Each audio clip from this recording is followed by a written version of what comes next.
नमस्कार विद्यार्थियों, आज बात करेंगे हम क्लास 9th का जो ज्योग्राफी का चैप्टर फर्स्ट है, भारत का आकार और स्थिति।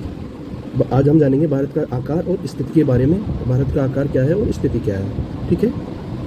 तो देखते हैं अपन भारत का आकार और स्थिति। आकार और स्थिति जानने से पहले अपन ये देखेंगे, थोड़ा ग्लोब के बारे में समझेंगे, ठीक है। भारत का आकार क्या है और स्थिति क्या है ये बाद में हम देखेंगे। तो इससे पहले आपको अच्छी तरीके से समझ में आ जाए, इसके लिए आपको पहले जो ग्लोब है उसको समझना पड़ेगा, ठीक है। तो स्टार्ट करते हैं, अपन ग्लोब देखते हैं।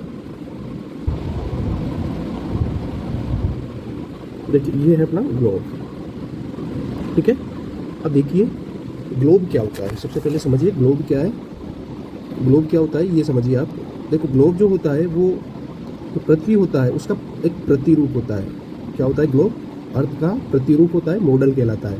जो मॉडल है उसको अपन प्रतिरूप कहते हैं। तो जो ग्लोब है ये क्या है? अर्थ का प्रतिरूप है, पृथ्वी का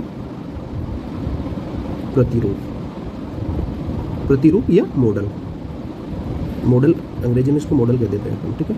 मतलब क्या होता है कि देखो दुनिया, जो अपनी दुनिया है ना, इसमें बहुत सारी ऐसी चीज़ें हैं जिसको अपन एक साथ नहीं देख सकते। जैसे अपना जो शरीर है उसको अंदर से नहीं देख सकते, तो उसका अध्ययन करने के लिए हम उसके हूबहू उसके जैसा एक मॉडल बनाते हैं, जिसे मॉडल कहते हैं। हूबहू एक नमूना बनाते हैं, उसको अपन मॉडल कहते हैं। तो अर्थ अपन एक साथ पृथ्वी को भी एक साथ नहीं देख सकते, इस कारण उसका अध्ययन करने के लिए हम एक मॉडल बनाते हैं जिसे हम कहते हैं ग्लोब कहते हैं। क्या कहते हैं? ग्लोब कहा जाता है, ठीक है।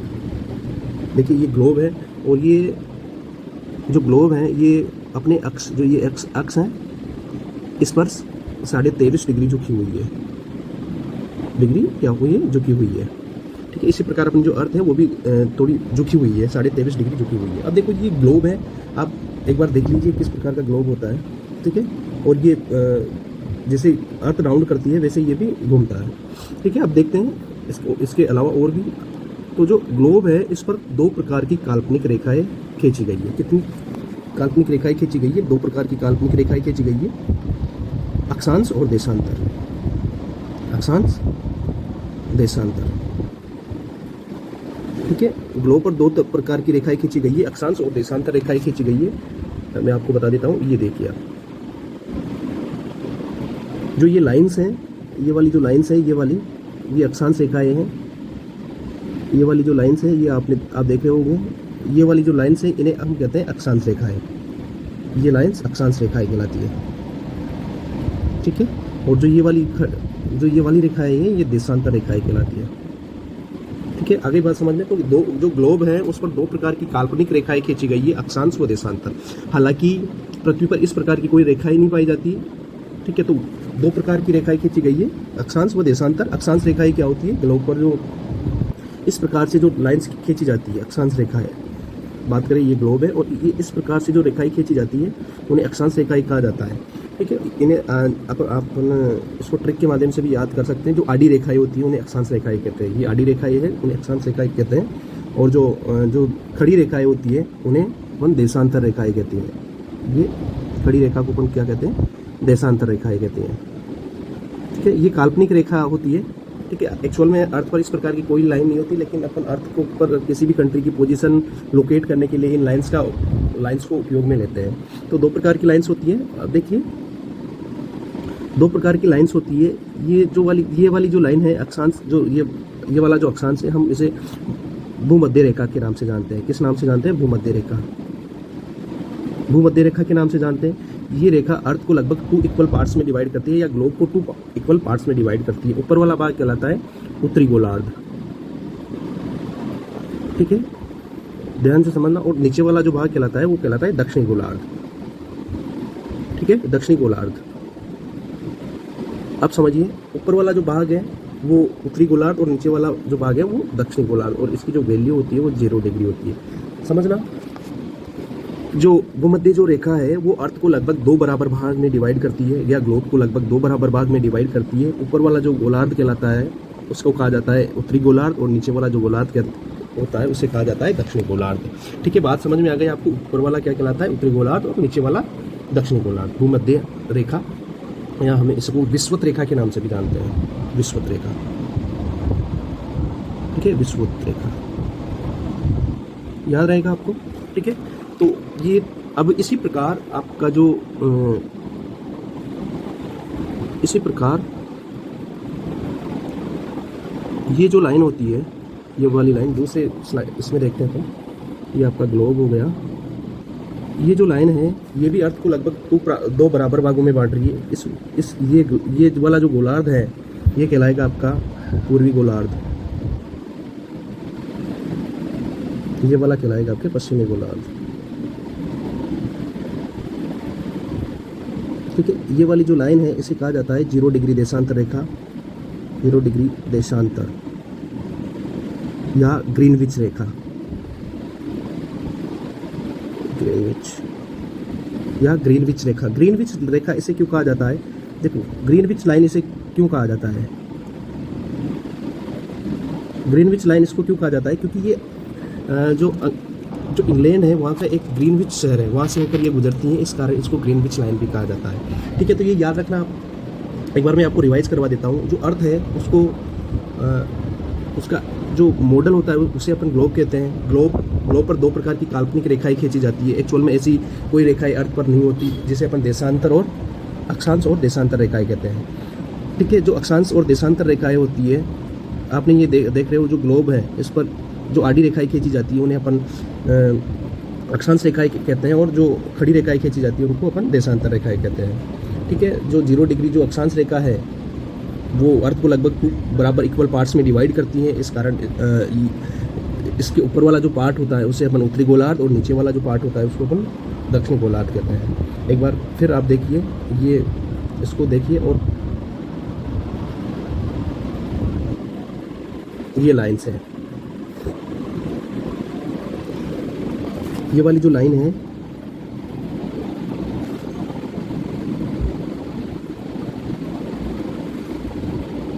ये वाली जो लाइन है, ये वाली लाइन, ये इक्वेटर या इसे भूमध्य रेखा कहते हैं। इक्वेटर को क्या कहा जाता है? भूमध्य रेखा, ठीक है। इसकी वैल्यू क्या है? 0 डिग्री, और इसके ऊपर 90 डिग्री 90 जो लाइन्स होती है उन ऊपर, इसे कहा जाता है नॉर्थ पोल या उत्तरी ध्रुव। इसके नीचे जो लाइंस होती है, प्रमुख जो अक्षांश रेखाएं होती है, इनमें लास्ट वाला जो होता है वो होता है दक्षिण ध्रुव, ठीक है। अब इसके अलावा और भी मेन लाइंस होती है जो हम देखेंगे।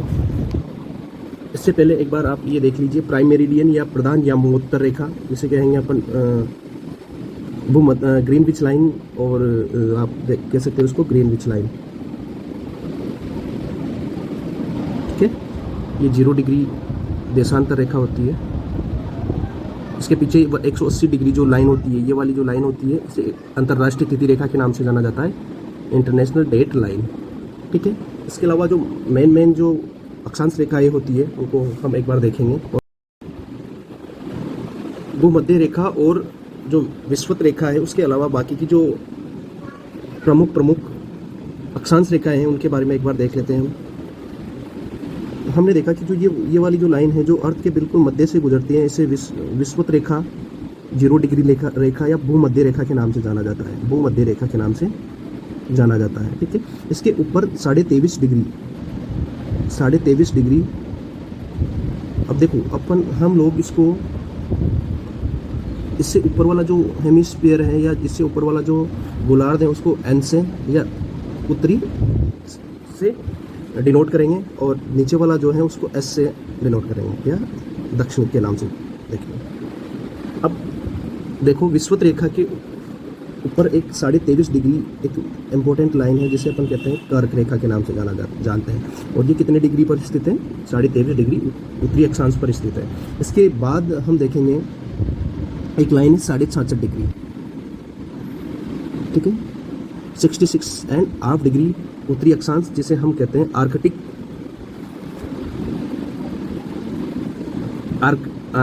लाइन, ठीक है। इसके ऊपर से हम आर्कटिक सागर स्थित है, और इसी तरह दक्षिण जो ध्रुव है, दक्षिणी जो गोलार्ध है उसमें भी हम देखेंगे ये वाली जो लाइन है 23.5 डिग्री दक्षिणी लाइन को हम मकर रेखा के नाम से जानते हैं। किस रेखा के नाम से जानते हैं? मकर रेखा के नाम से जानते हैं। और याद रखना, कभी कभी कंफ्यूज हो जाते हैं हम लोग कि जो 23.5 डिग्री दक्षिणी अक्षांश है उसको किस नाम से जानते हैं और 23.5 डिग्री जो उत्तरी अक्षांश है उसे किस नाम से जाना जाता है। तो यहाँ कंफ्यूज नहीं होना है। अगर 23.5 डिग्री उत्तरी अक्षांश आता है तो वो आपकी कौन सी लाइन होगी? कर्क रेखा होगी। और 23.5 डिग्री दक्षिणी अक्षांश आता है तो वो मकर रेखा होगी। ठीक है, अब आगे देखते हैं हम लोग। और जो 90 डिग्री पर आपके ऊपर वाला होगा उत्तरी ध्रुव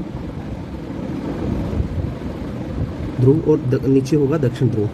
उत्तरी ध्रुव और दक्षिण ध्रुव। तो पोल्स, नॉर्थ पोल कहाँ पे है? 90 डिग्री नॉर्थ में, और साउथ पोल 90 डिग्री साउथ में। ये आपको याद रखना है। ठीक है, फिर मैं आपको ग्लोब के बारे में शॉर्ट में समझा देता हूँ। तो ये वाली जो लाइन होती है, ये बिल्कुल बीच वाली जो लाइन है, इसे हम कहेंगे भूमध्य रेखा। कौन सी? भूमध्य रेखा। इसकी वैल्यू होती है 0 डिग्री। इसके बाद में ये वाली जो लाइन होती है,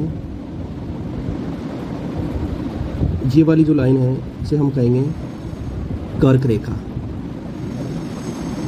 ठीक है, इसकी जो वैल्यू होती है वो 23.5 डिग्री नॉर्थ या उत्तरी अक्षांश होती है। क्योंकि जो भूमध्य रेखा है वो अर्थ को 2 बराबर इक्वल पार्ट्स में डिवाइड करती है। ऊपर वाला पार्ट किस नाम से जानते हैं हम लोग? किस नाम से जानते हैं? हाँ, ऊपर वाला जो पार्ट है हम उसको उत्तरी गोलार्ध कहते हैं और नीचे वाला जो पार्ट है उसको अपन दक्षिणी गोलार्ध कहते हैं। ठीक है, अब आगे देखते हैं। इसके अलावा एक और लाइन है यहाँ पे, ये वाली जो लाइन है।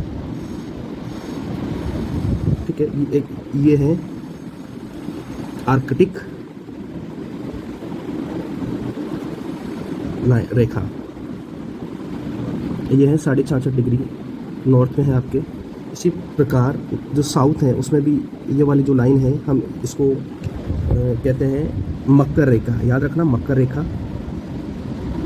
ठीक है, और इसकी जो वैल्यू है ये भी 23.5 है, लेकिन यहाँ पर आ जाएगा साउथ, दक्षिण में है ये आपके। ठीक है, इसके बाद यहाँ पे आ जाएगी आपके, ये थोड़ा छोटा हो गया, ये वाली जो लाइन आपकी आ जाएगी, ये आपके अंटार्कटिक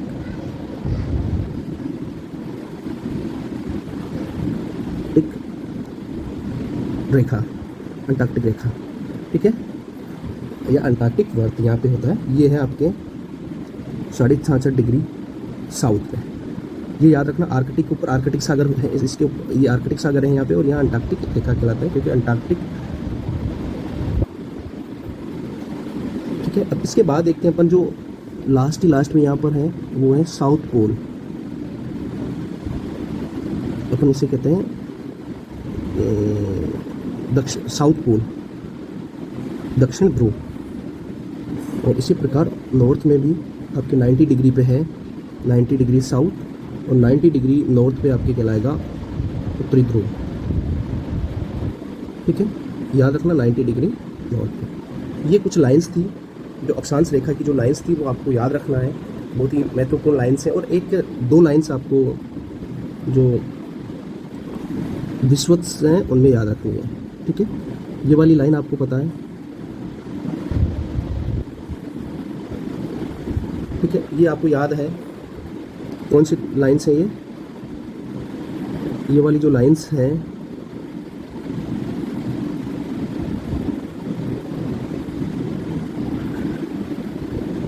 ये वाली जो लाइन है इसे हम कहते हैं 0 डिग्री या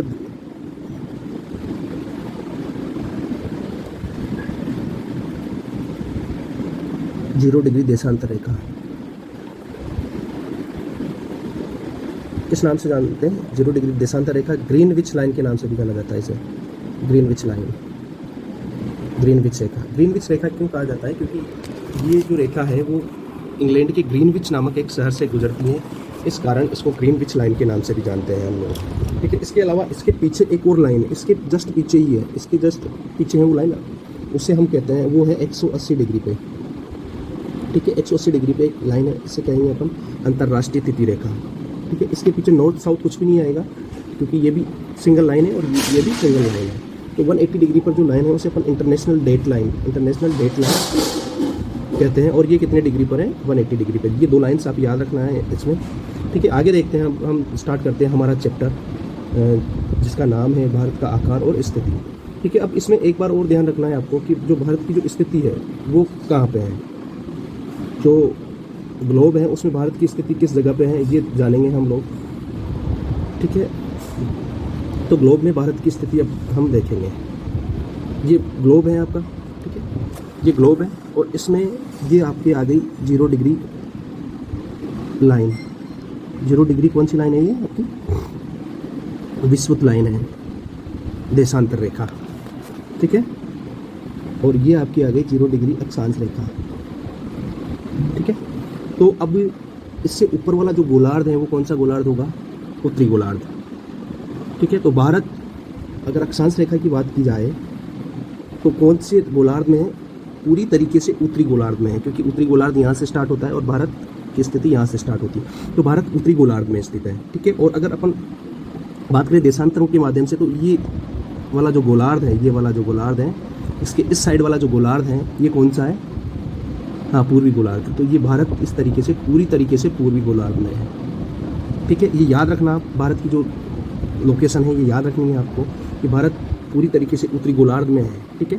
और अगर एशिया, अगर बात करें कौन से कॉन्टिनेंट में है, कौन से महाद्वीप में है, तो कौन से महाद्वीप में है, एशिया महाद्वीप में है। और ये आप देख सकते हो 7 महाद्वीप है अपनी जो अर्थ है उस पर, एशिया महाद्वीप, यूरोप महाद्वीप, उत्तरी अमेरिका, दक्षिणी अमेरिका, अफ्रीका, ऑस्ट्रेलिया और अंटार्कटिक, ये महाद्वीप है। और अपना जो भारत है, भारत ये इस जगह पे है। तो आपको आइडिया हो गया होगा, आप एक बार आपको आइडिया हो गया होगा कि भारत किस जगह पे है और भारत की जो स्थिति है वो क्या है। तो आगे देखते हैं हम लोग भारत, ये अपना भारत है। तो अपन ने कर्क रेखा की बात की थी एक बार अभी। तो जो भारत जो कर्क रेखा है वो भारत के लगभग मध्य से गुजरती है। ये जो कर्क रेखा है भारत के लगभग मध्य से गुजर रही है। ये भारत को लगभग 2 बराबर पार्ट्स में डिवाइड कर रही है। कर्क रेखा की जो वैल्यू है वो हम लोगों ने देखी कितनी है, 23.5 डिग्री, और नॉर्थ में है। यहाँ से देखिए, ये देखिए, हम जो भूमध्य रेखा है इसके बिल्कुल ऊपर से ऊपर है, ठीक है। तो नीचे नहीं होने के कारण हमारे यहाँ से मकर रेखा गुजर नहीं सकती, और जो कर्क रेखा है भारत की इस जगह से गुजर रही है, देख रहे हो आप। और भारत के कौन कौन से राज्य कर्क रेखा में आते हैं, देखिए आप, एक बार देखते हैं। गुजरात, देख रहे हो आप, ये गुजरात, तो पहला जो राज्य है गुजरात। इसके बाद आपके आ जाता है मध्य प्रदेश, ठीक है। मध्य प्रदेश के बाद आपके आ जाता है ये छत्तीसगढ़ वाला एरिया। ये देखो, यहाँ से छत्तीसगढ़ से गुजरती है, तो छत्तीसगढ़ के बाद देखिए आप, छत्तीसगढ़ के बाद आपके आ जाता है ये झारखंड का एरिया। ये नीचे देखिए आप, यहाँ झारखंड है, तो ये झारखंड वाला एरिया आ जाता है। छत्तीसगढ़ के बाद आपके आ जाता है झारखंड। झारखंड के बाद देखिए आप, झारखंड के बाद में आपके ये आ जाता है पश्चिमी बंगाल, ठीक है। पश्चिमी बंगाल कौन सा आ जाता है आपके, पश्चिमी बंगाल। पश्चिमी बंगाल के बाद में आप देखिए आपके आ जाता है, पश्चिमी बंगाल के बाद आपके आएगा, अपन ने राजस्थान में लिखा, थोड़ा सा एरिया ये वाला राजस्थान का आता है। यहाँ पे राजस्थान भूल ही गए अपन। ये यहाँ पर डूंगरपुर और बांसवाड़ा, राजस्थान के डूंगरपुर और बांसवाड़ा से ये लाइन गुजरती है। तो 2 नंबर पे आपके आ जाएगा, 2 नंबर पे आपके राजस्थान आ जाएगा। यहाँ पे क्या आ जाएगा, राजस्थान आ जाएगा 2 नंबर पे, राजस्थान और ये गुजरात, ठीक है। तो याद रखना, तो भारत के कौन कौन से राज्य से गुजरती है, गुजरात, राजस्थान, मध्य प्रदेश, छत्तीसगढ़, झारखंड, वेस्ट बंगाल, और ये त्रिपुरा से गुजर रही है। ये त्रिपुरा देख रहे हो, त्रिपुरा बिल्कुल छोटा है, त्रिपुरा,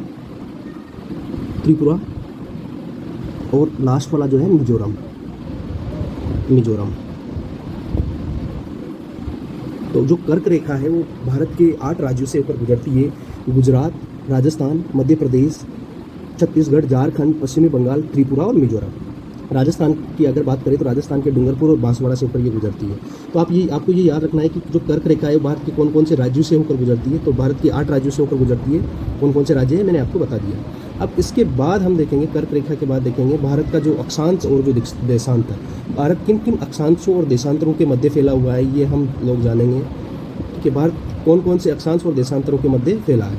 अब देखिए कौन कौन से अक्षांश और देशांतरों के मध्य फैला है। देखिए, अगर हम लोग अक्षांश की बात करें तो भारत का जो अक्षांशीय विस्तार है वो 8 भारत का जो अक्षांशीय विस्तार है। अगर मेन लैंड की बात करें हम, देखिए ये अपना भारत है, ठीक है, थोड़ा ठीक नहीं बना लेकिन ठीक है, चलो काम चलाते हैं वैसे। और यहाँ पर नीचे आ जाता है आपके अंडमान निकोबार आइलैंड्स, ठीक है। ये अब देखो, अगर हम लोग मुख्य भूमि की बात करते हैं, मुख्य भूमि ये वाली, ठीक है, ये वाली भूमि की बात करें तो भारत का जो अक्षांशीय विस्तार है तो वो हो जाएगा आपके 8 डिग्री 4 नॉर्थ से, ठीक है। क्योंकि हम पूरे तरीके एन क्यों लिखेंगे, क्योंकि नॉर्थ क्यों लिखते हैं यहाँ पर, उत्तरी क्यों लिखेंगे, क्योंकि जो भारत है वो पूरी तरीके से उत्तरी गोलार्ध में से यहाँ पर है आपके जो जम्मू कश्मीर है, यहाँ पर 37 डिग्री 6 नॉर्थ उत्तरी अक्षांश, ठीक है, उत्तरी अक्षांश तक ये फैला है, ठीक है। इन अक्षांशों के मध्य भारत फैला हुआ है, ठीक है। अगर बात करें मेन लैंड की, यहाँ कन्याकुमारी से, अगर अपन इसकी बात करते हैं अंडमान निकोबार, या तो अगर हम संपूर्ण भूमि की बात करें तो तो जो संपूर्ण अक्षांश है, जो अक्षांश है वो यहाँ इस जगह से 6 डिग्री 4 नॉर्थ से स्टार्ट होगा और कहाँ तक होगा, 37 डिग्री 6 नॉर्थ, ठीक है। तो ये याद रखना है, अगर मुख्य भूमि की पूछता है वो, तो भारत का जो अक्षांशीय विस्तार शुरू होता है 8 डिग्री 4 से, और अगर बात करें संपूर्ण भूमि की तो वो आएगा आपके 6 डिग्री 4 नॉर्थ से। इसके बाद अगर बात करें हम देशांतर की बात करें तो जो देशांतर है, भारत का जो देशांतर है यहाँ से स्टार्ट होता है, और जो सबसे पश्चिमी जो देशांतर है वो है हमारा 68 डिग्री 7, 68 डिग्री 7। देखो अब यहाँ पर ई आएगा, ईस्ट आएगा या वेस्ट आएगा, जी ईस्ट आएगा, क्योंकि हमारा जो भारत है पूरा कौन से गोलार्ध में, पूर्वी गोलार्ध में स्थित है। इस कारण यहाँ पर या तो आप 68 डिग्री 7 पूर्वी गोलार्ध लिख दो, पूर्वी लिख दो, या ई लगा दो यहाँ पे, ठीक है। और ये है यहाँ पर 97 डिग्री 25 पूर्वी देशांतर, ठीक है, पूर्वी देशांतर, या आप यहाँ पे लिख देते हो ई, ठीक है। ये याद रखना है आपको कि भारत का जो अक्षांशीय विस्तार है वो कितना है और देशांतरीय विस्तार कहाँ से कहाँ तक है। अब इससे ये समझना है आपको कि जो भारत है वो 8 डिग्री 4 उत्तरी अक्षांश से 37 डिग्री 6 उत्तरी अक्षांश के मध्य फैला हुआ है, ठीक है। कहाँ से कहाँ तक फैला हुआ है, 8 डिग्री 4 उत्तरी अक्षांश से 37 डिग्री 6 उत्तरी अक्षांश के मध्य फैला है। और जो पूर्वी देशांतर की बात करें तो 68 डिग्री 7 पूर्वी देशांतर से 97 डिग्री 25 पूर्वी देशांतरों के मध्य ये फैला हुआ है, ठीक है। आप ये याद करना। और अब देखिए अपन इसका सबसे अगर बात करें, इसके बाद हम बात करते हैं कि जो इसकी उत्तर से जो दक्षिण तक जो लंबाई है, जो सबसे ज़्यादा जो लंबाई है उत्तर से दक्षिण की जो लंबाई है वो लंबाई है आपके उत्तर से दक्षिण की लंबाई, ठीक है। ये है आपके 3214 किलोमीटर, ठीक है। कितनी, 3214 किलोमीटर है। और अगर बात करें अपन पश्चिम से पूर्व की जो लंबाई, पश्चिम से पूर्व की जो लंबाई है, ये बात करें हम लोग तो ये आपकी जो लंबाई है पश्चिम से पूर्व वाली जो लंबाई है, पश्चिम से पूर्व की जो लंबाई है, ये वाली लंबाई, ये है आपके पश्चिम से पूर्व, पश्चिम से पूर्व की जो लंबाई है ये है आपके 2933 किलोमीटर, ठीक है। तो अब याद रखना है आपको कि भारत की उत्तर से दक्षिण की जो लंबाई है वो है 3214 किलोमीटर, और जो पश्चिम से जो पूर्व की जो लंबाई है वो है 2933 किलोमीटर, ठीक है। इस प्रकार भारत का जो विस्तार है ये भारत का विस्तार है, ठीक है। और इसके अलावा हमने देखा कि अब एक और चीज़ देख लेते हैं यहाँ पे, ये हम लोग भारत की जो साइज़ है, भारत की जो साइज़ है वो कितनी है, भारत का जो विस्तार है, साइज़ है, भारत की जो साइज़ है वो है कितना, भारत का जो क्षेत्रफल है, क्षेत्रफल देखते हैं हम, क्षेत्रफल, ठीक है, क्षेत्रफल देखते हैं हम। भारत का जो क्षेत्रफल है 32,87,263 वर्ग किलोमीटर, ठीक है। तो भारत का जो क्षेत्रफल है वो है आपके 32,87,263 वर्ग किलोमीटर भारत का क्षेत्रफल है, ठीक है। ये भारत का क्षेत्रफल है, याद रखना है आपको भारत का क्षेत्रफल कितना है, 32,87,263 वर्ग किलोमीटर। तो ये मैंने आपको थोड़ी सी जानकारी दी। और इसके अलावा एक और जानकारी हम देख लेते हैं कि भारत के जो पड़ोसी देश हैं, इस साइड में आपके जो पाकिस्तान आ जाएगा, यहाँ पे इधर आपके आ जाएगा अफगानिस्तान, यहाँ इधर चाइना आ जाएगा, ऊपर नेपाल आ जाएगा, भूटान आ जाएगा, इधर म्यांमार आ जाएगा आपके, और यहाँ पर आ जाएगा आपके बंगाल। नीचे समुद्री जो देश हैं, श्रीलंका है यहाँ पे, ये श्रीलंका है यहाँ पे, और इधर मालदीव है। तो ये हम बाद में देखते हैं। तो स्टार्ट करते हैं हम, एक बार हम चैप्टर को रीड कर लेते हैं, ठीक है, और बाकी हमने समझ लिया थोड़ा आपके ये। देखो स्टार्ट करते हैं। भारत आकार और स्थिति। भारत विश्व की प्राचीनतम संस्कृतियों में से एक है। देखो प्राचीनतम संस्कृतियों में से एक है। हमने देखा कि भारत का जो इतिहास है बहुत ही पुराना है। प्राचीनतम संस्कृतियाँ से अगर बात करें हम, तो भारत की जो सबसे प्राचीनतम संस्कृति है वो है सिंधु घाटी सभ्यता। आपने देखा होगा सिंधु घाटी सभ्यता, सिंधु घाटी सभ्यता। तो भारत सभ्यता, तो भारत बहुत ही प्राचीन संस्कृति है। इसका कालक्रम लगभग 3500 ईसा पूर्व से माना जाता है, ठीक है। ईसा पूर्व लगभग 5000 5,500 वर्ष पूर्व हमारी सभ्यता है। और इसके साथ अन्य जो संस्कृतियाँ थी वो मेसोपोटामिया की सभ्यता हो गई, आपकी नील नदी की सभ्यता हो गई, वह या चीन की सभ्यता हुई। तो उस टाइम की हमारी सभ्यता है। हालांकि हम अंग्रेजों के अधीन रहे तो अपना इतना इकोनॉमिक डेवलपमेंट नहीं हुआ, फिर भी आज़ादी के बाद 1947 के बाद हम लोगों ने पिछले 5 जो दशक हुए 50 जो 15 जो ईयर रहे, उनमें भारत ने सामाजिक आर्थिक रूप से बहुमुखी उन्नति की है। चाहे वो कृषि के क्षेत्र में हो, हरित क्रांति देखने को मिली, उद्योग इंडस्ट्रीज है, या टेक्नोलॉजी है, तकनीकी के क्षेत्र में है, और सर्वांगीण विकास में अद्भुत प्रगति हम लोगों ने की है। और भारत का विश्व इतिहास में भी महत्वपूर्ण योगदान रहा है। भारत का विश्व इतिहास बनाने में बहुत ही महत्वपूर्ण योगदान रहा है। ये एक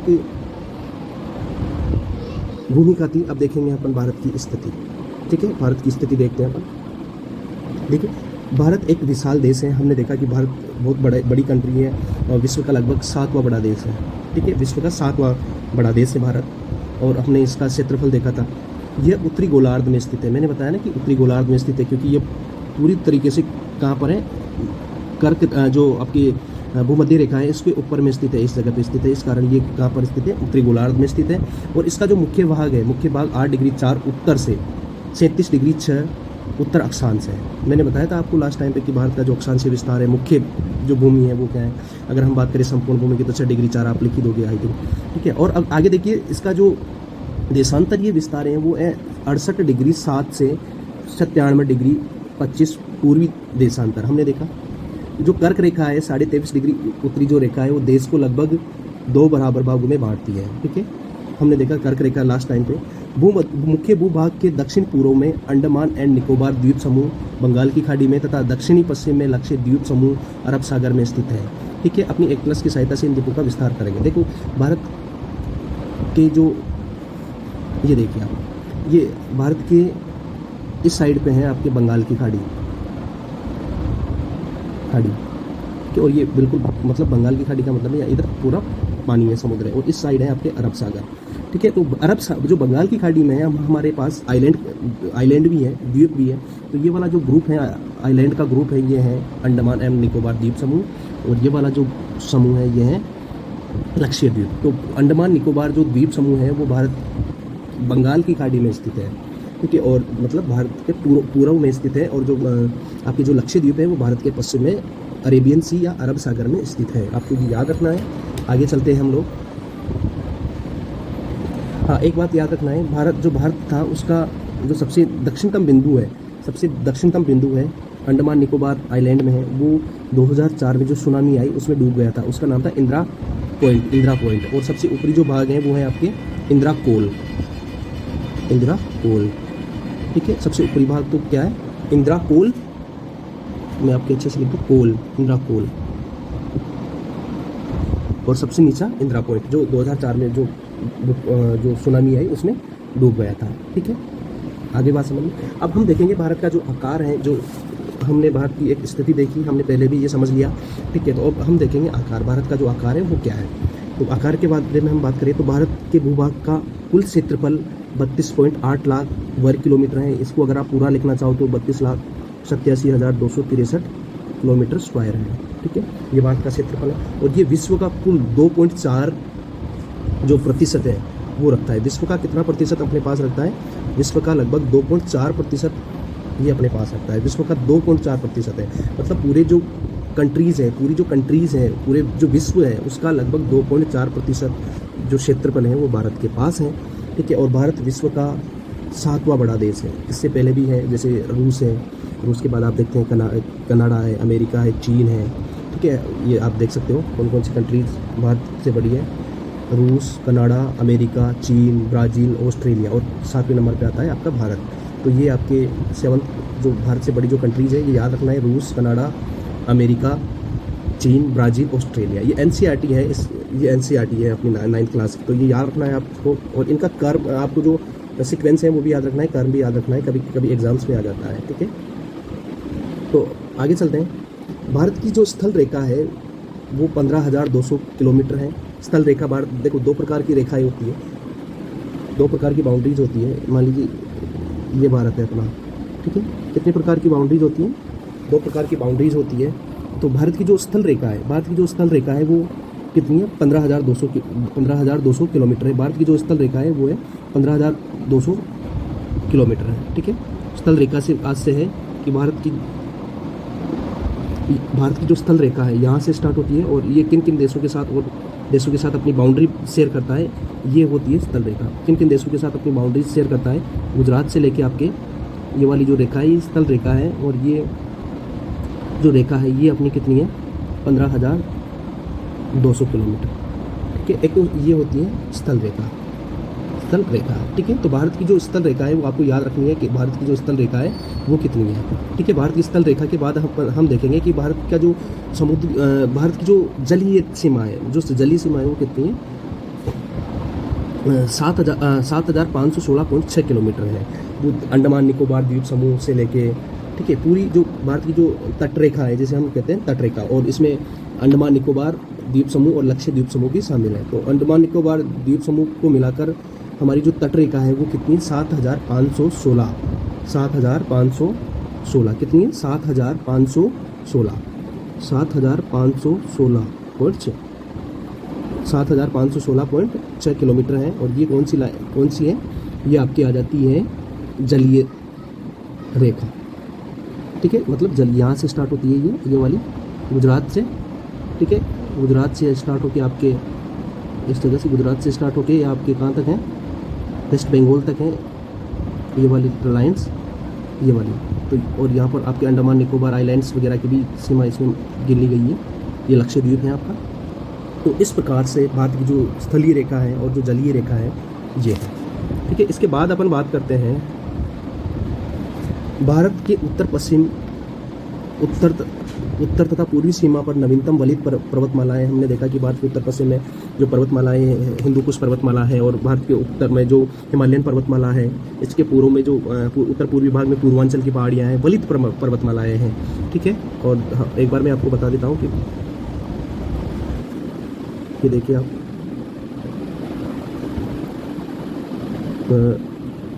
ठीक है, इस साइड में तो हिंदू कुश पर्वतमाला आ जाती है, इधर ये वाले पाकिस्तान में, अफगानिस्तान वाला एरिया। इस साइड में ये पूरा हिमालय है, और इधर आपके आ जाएगा पूर्वांचल की पहाड़ियाँ, ठीक है। तो ये याद रखना आप। अब आगे देखिए, 22 डिग्री उत्तरी अक्षांश से हिंद महासागर की ओर ये सकड़ा होने लग जाता है।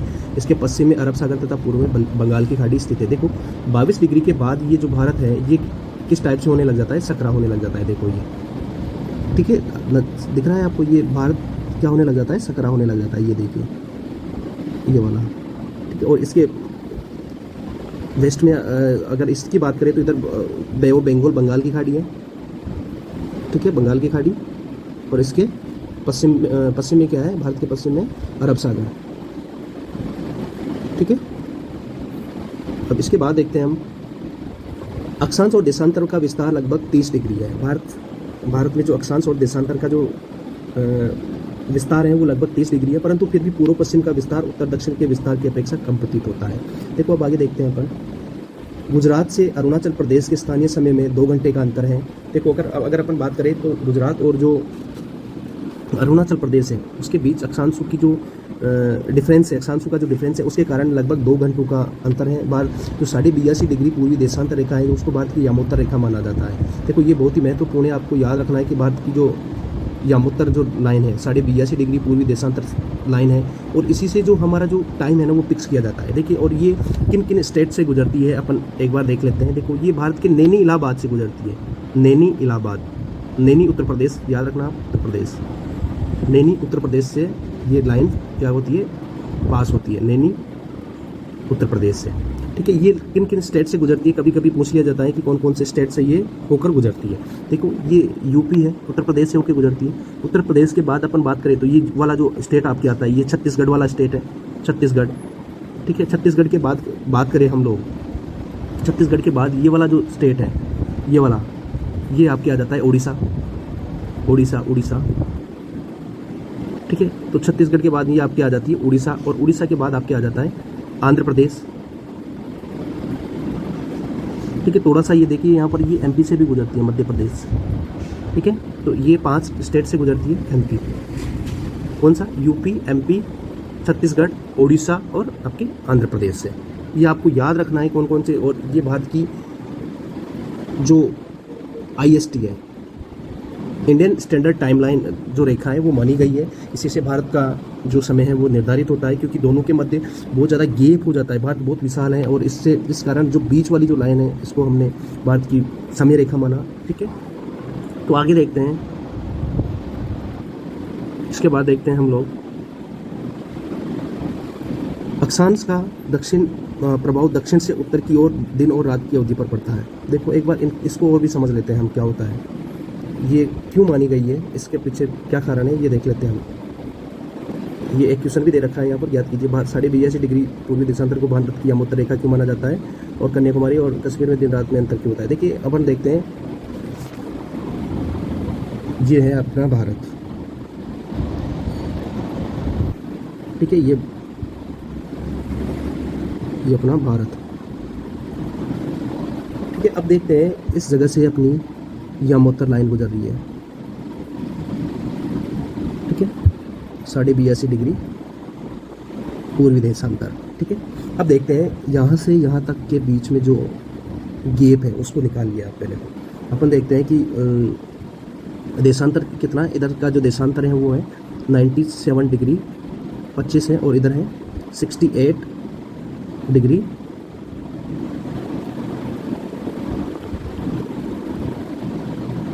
68 डिग्री 7। ठीक है, तो दोनों के मध्य अगर गैप निकालते हैं अपन, तो निकालिए इधर का, तो दोनों के मध्य का अगर हम अंतर निकालेंगे तो क्या आएगा, यहाँ पर निकालिए अंतर आप। इसको तो बाद में देख लेंगे हम, पहले ये मेन देखिए। 17 में से 8 गए तो आपके आ जाएंगे 9, और इधर 8 में से 2 गए तो 29, और इधर आप देखिए कितना आएगा, 5 में से 15 में से 7 गए तो 8, और इधर आ गया 1। ठीक है, लगभग 30 डिग्री के आसपास आपके आ गया, लगभग 29 डिग्री कुछ। अगर अपन बात करें कि इनके बीच कितने मिनट का गैप हो, तो आप याद रखना, आपको याद रखना है कि जो सूर्य की जो एक किरण है, सूर्य की जो किरणें होती है, जो सूर्य की जो किरणें होती हैं उसको एक देशांतर पार करने में, सूर्य की एक जो किरण है उसको एक देशांतर पार करने में 4 मिनट का समय लगता है। कितने मिनट का समय लगता है? 4 मिनट का। ठीक है, इसी प्रकार तो देखते हैं कि एक दिन में 24 घंटे होते हैं, क्योंकि जो इसकी जो देशांतर की जो मैंने आपको संख्या ही नहीं बताई, देशांतर की जो संख्याएँ होती है वो 360 होती है। ठीक है, और अक्षांश की जो संख्याएँ होती है ये अलग अलग विद्वान, मतलब कुछ लोग अलग अलग मानते हैं। वैसे अगर 180 मान लीजिए, ठीक है, 181 होती है जैसे। ठीक है, तो 180, कुछ लोग 179 मानते हैं, कुछ 181 भी मानते हैं, जो अक्षांश होती है उनकी। अभी आप अक्षांश मत समझिए, केवल देशांतर देखिए। तो इसी प्रकार एक डिग्री को पार करने में 4 मिनट का समय लगेगा, तो 360 डिग्री को पार करने में कितना समय लगेगा? तो आपके आ जाएंगे 0 आ जाएगा 24 का 4, और इधर आपके आ जाएगा 12 और 2 1440 मिनट। अगर इसको अपन हावर में कन्वर्ट करेंगे, अगर हावर में कन्वर्ट करेंगे तो आपके 1440 में 60 का भाग दे दीजिए, 6 दूनी 12 और 2 बचे 24, तो 24 घंटे आ जाते हैं आपके। ठीक है, इस प्रकार आपके 24 घंटे डे नाइट होता है, क्योंकि 360 डिग्री को पार करने में जो सन की जो रेखा लाइट्स जो रेज होती है उनको कितना टाइम लगता है? 1440 मिनट लगते हैं। इस प्रकार 1 डिग्री को पार करने में 4 मिनट का समय लेती है। और इसी प्रकार भारत का जो अक्षांश से विस्तार है वो लगभग 29 डिग्री में फैला हुआ है। तो इसको पार करने में कितना टाइम लगेगी, इसको आप मल्टीप्लाई कर दीजिए 4 से, जो भी आएगा वो 116, और कुछ इसके मान लीजिए 2, इसको 1.5 इसका मान लीजिए आप। तो इस प्रकार से आपके हो गए लगभग 2 घंटे। ठीक है, अगर इसको मिनट को हावर में कन्वर्ट करोगे तो 1 घंटा और लगभग 56 मिनट हो जाएंगे, और लगभग 2 घंटे हो जाएंगे। ठीक है, इसको भी जोड़ेंगे तो लगभग 8 या 7 हो जाएंगे आपके। तो इस प्रकार से भारत का जो विस्तार है, और तो यहाँ पर जो सूर्य उदय और इसके बीच में जो सूर्य उदय होता है ना, उसमें लगभग 2 घंटे का अंतर है। यहाँ पर अगर सूर्य 7 बजे उगता है तो यहाँ पर वो 9 बजे उगेगा। ठीक है, ये अपना सूर्य उदय का अंतर है। इसी प्रकार इससे बचने के लिए हमने बिल्कुल बीच वाली जगह को चुना, क्योंकि ज़्यादा समय का ज़्यादा अंतर नहीं हो, इसलिए भारत की जो मानक समय रेखा है वो 82 डिग्री एंड आपको हमने रखा, ईस्ट को रखा। तो याद रखना आप, भारत की जो मानक समय रेखा है वो कौन सी है, 82 डिग्री एंड आप भारत की मानक समय रेखा है। आगे देखते हैं हम लोग, अब आगे देखिए आप। इसके बाद हम देखते हैं तो भारत की मानक समय रेखा कौन सी है और ये कौन कौन से राज्यों से होकर गुजरती है, आपको याद रखना है। अब देखेंगे हम भारत तथा विश्व, ये हम लोग कल देखेंगे। ठीक है, भारत